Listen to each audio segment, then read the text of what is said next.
2 de fevereiro. O maior preço que já foi pago para libertar um escravo, o qual a si mesmo se deu por nós, a fim de remir-nos de toda iniquidade e purificar para si mesmo um povo exclusivamente seu, zeloso de boas obras. Tito, capítulo 2, versículo 14. A palavra remir, usada no versículo anterior, é uma das palavras mais importantes do Novo Testamento. Portanto, hoje quero que vejamos mais profundamente suas raízes históricas. Uma vez que Jesus nos remiu, precisamos conhecer todas as imagens poderosas que estão contidas nessa palavra-chave do Novo Testamento. Na época do Novo Testamento, os escravos podiam ser muito dispendiosos. Quando um comprador ia ao mercado de escravos para procurar um novo escravo, ele percorria os corredores do mercado com os olhos varrendo todos os escravos que estavam à venda enquanto procurava aquele que desejava. Depois de apontar o que parecia adequado às suas necessidades, o comprador então tinha permissão para inspecionar o estado do escravo. O propósito dessa inspeção era semelhante ao de um test drive, quando uma pessoa está checando um carro antes de comprá-lo. Assim como todo comprador quer ter certeza de que está adquirindo um bom produto, o comprador de escravos queria verificar a mercadoria antes de colocar seu dinheiro na mesa. A inspeção incluía bater fisicamente no escravo para ver como ele reagia ao abuso, para que o comprador pudesse saber o quanto de desgaste o escravo podia enfrentar no trabalho.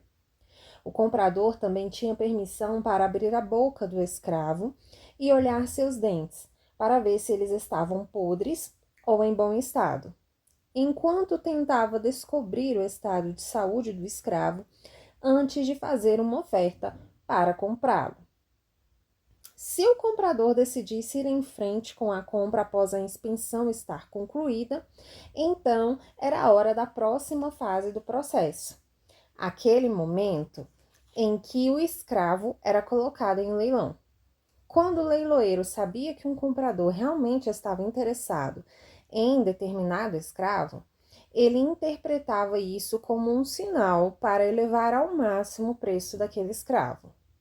E se o comprador continuasse a demonstrar interesse naquele mesmo escravo, isso fazia com que o leiloeiro soubesse que podia exigir um preço totalmente irreal e provavelmente o conseguiria.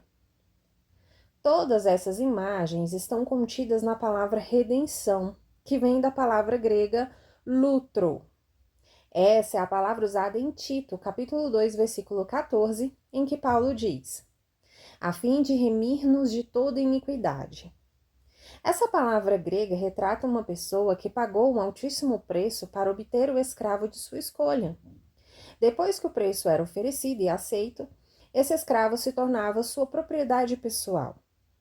Entretanto, a palavra lutro era usada em outra maneira, como significado que também tem a ver com o conceito de redenção.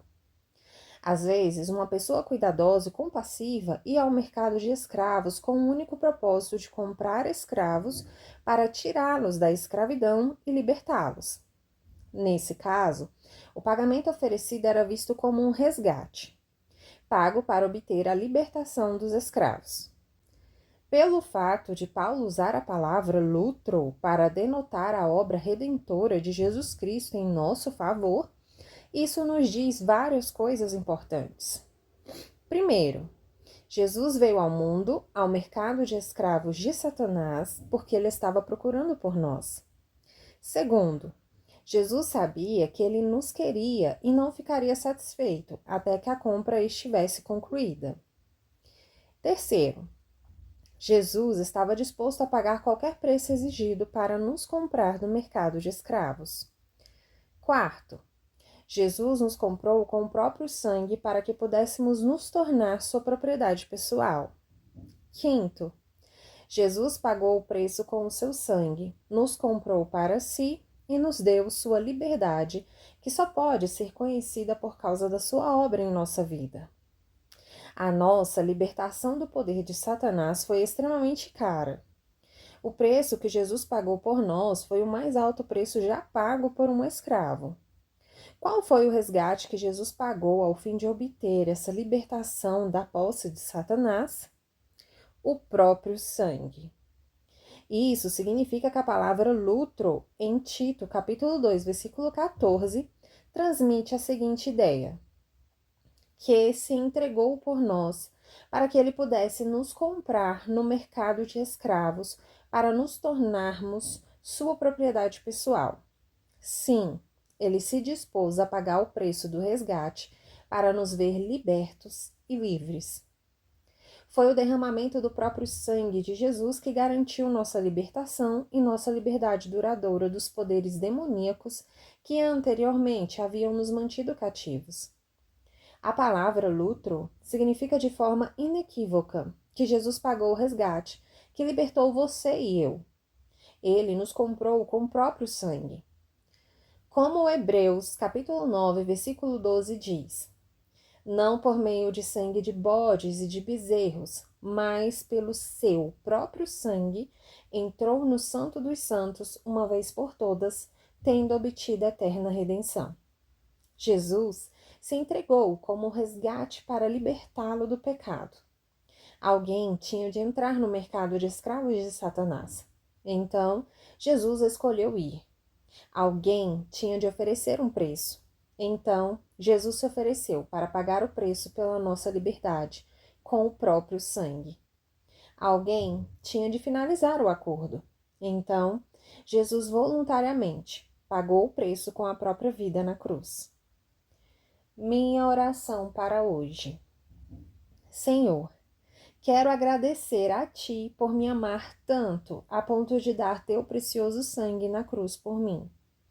Eu estava tão perdido e tão sem esperança, mas Tu vieste ao meu encontro. E quando Tu entraste na minha vida, tudo em mim mudou. Esperança, alegria e paz entraram em meu coração, e hoje sou completamente diferente da pessoa que eu era. Tudo isso aconteceu por causa do Teu sangue derramado. Jesus, por isso, hoje, quero usar este momento para te agradecer por fazer o que ninguém mais poderia fazer por mim. Assim eu oro, em nome de Jesus. Minha confissão para hoje. Declaro que o sangue de Jesus comprou minha libertação e minha liberdade duradoura dos poderes demoníacos que anteriormente me mantinham cativo. Jesus me ama tanto que ele se dispôs a fazer por mim o que ninguém mais estava disposto a fazer. Ele entrou no mercado de escravos, me encontrou e me comprou para si. Pelo resto da minha vida viverei para servi-lo e glorificá-lo. Declaro isso pela fé, em nome de Jesus. Para refletir. 1. Como você pode retribuir a Jesus pelo que ele fez por você? 2. Você tem áreas em sua vida nas quais tem se permitido retornar a algum tipo de cativeiro? Quais são essas áreas? 3.